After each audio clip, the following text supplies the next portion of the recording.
कहते हैं जिन ईंटों पर इमारत का पूरा बोझ होता है वो अक्सर जमीन के नीचे दबी रहती हैं। नींव के पत्थर कभी इस बात का शोर नहीं मचाते कि उन्होंने कितनी मंजिलों का भार उठाया है। वो बस अपनी बनाई हुई इमारत को देखकर भीतर ही भीतर मुस्कुराते हैं। पिछले कुछ दिनों से आप लोगों के बहुत से संदेश मुझ तक पहुंच रहे हैं। कुछ हलचल है, कुछ बदलाव है जिन्हें देखकर आप प्यारे साथी थोड़े परेशान हो रहे हैं। आपको मैं एक छोटी सी कहानी सुनाना चाहता हूँ। एक बार एक माली ने एक बंजर जमीन पर एक पौधा लगाया। उसने अपने दिन का चैन और रातों की नींद सब कुछ उन पौधों की जड़ों में डाल दी। अपना सब कुछ दांव पर लगाकर अपना सारा वक्त उस नन्हे से पौधे को दे दिया ताकि वो पौधा एक विशाल बरगद का पेड़ बन सके। और वो पेड़ बना इतना विशाल कि उसकी छांव में हजारों लाखों मुसाफिरों, प्यारे साथियों को सुकून और अपना लक्ष्य मिलने लगा। जब पेड़ घना हो गया तो जाहिर है कई परिंदों ने भी आकर उन डालियों पर अपना बसेरा बना लिया। लेकिन समय के साथ जब हवाएं बदलती हैं या कोई और जंगल ज़्यादा हरा दिखने लगता है तो कुछ पक्षी उड़कर दूसरी डालियों पर चले जाते हैं, जिस वजह से अक्सर लोग उस माली से पूछते हैं कि क्या तुम्हें दुख नहीं होता कि तुम्हारे बनाए पेड़ से पंछी उड़ रहे हैं। ऐसी बात को सुनकर माली बस मुस्कुराता है, क्योंकि उसने वो पेड़ परिंदों को बांधने के लिए नहीं बल्कि मुसाफिरों को छांव देने के लिए लगाया था। उड़ने वाले परिंदों का सफर वहीं तक था, क्योंकि ऐसे पंछियों की फितरत ही ऐसी होती है कि वे जिस पेड़ की छांव में पले बड़े होते हैं उनके महत्व को नहीं समझते। लेकिन वो जड़ें आज भी उस माली के पसीने को पहचानती हैं। इसलिए मेरे प्यारे साथियों, आप मुसाफिर हैं, आपको अपनी सफलता के मंजिल तक पहुंचना है। कौन सी डाल से कौन सा पत्ता टूट रहा है, कौन सा पंछी उड़कर किस पेड़ पर जा बैठा है, इसमें अपना कीमती वक्त जाया मत कीजिए। मैं आज उस मंच के माध्यम से आप तक नहीं पहुंच पा रहा हूं, क्योंकि अब मेरी राहें आपके हकों की एक बड़ी लड़ाई की तरफ मुड़ गई हैं। लेकिन मैं वापस आऊंगा, क्योंकि जिस आंगन को अपने हाथों से बुहारा है उसकी फिक्र हमेशा रहती है। आप बस अपने लक्ष्य पर ध्यान दीजिए।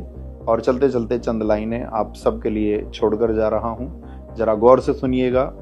मैंने तो एक छांव चुनी थी धूप में तपते पैरों के लिए, वो दरख्त लगाया था मैंने बस आने जाने वालों के लिए।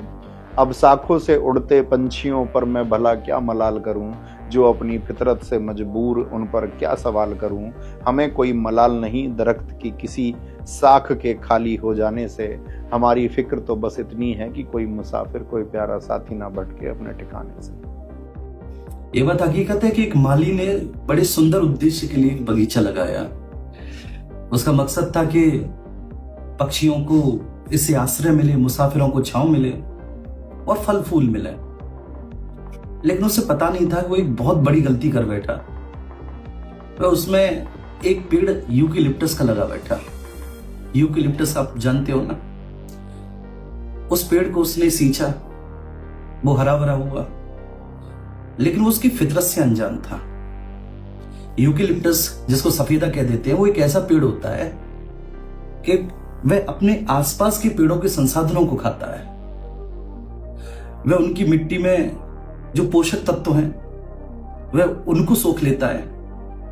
ग्राउंड वाटर को वह इतनी बुरी तरह से सोखता है कि आसपास के जो पेड़ पौधे होते हैं उनके लिए संसाधन नहीं बचते और वो धीरे धीरे नष्ट होते चले जाते हैं और वो पेड़ अपनी उन्नति तरक्की करता चला जाता है।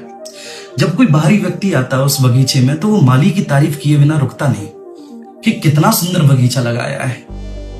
और खासकर उस पेड़ की जो इतना हरा भरा हो गया था, इतना ऊंचा हो गया था और इतना मजबूत उसका तना हो गया था कि एक बार को तो माली को भी गर्व होता कि मेरे सभी पेड़ों में सबसे ताकतवर ये निकला।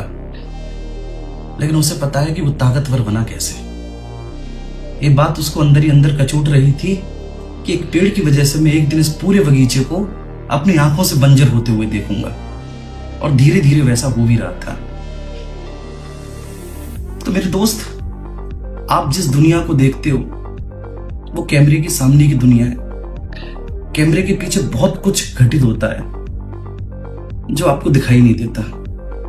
आप इस बात को बहुत अच्छे से जानते हो कि बातें कुछ और होती हैं और प्रेजेंट कुछ और तरीके से की जाती हैं।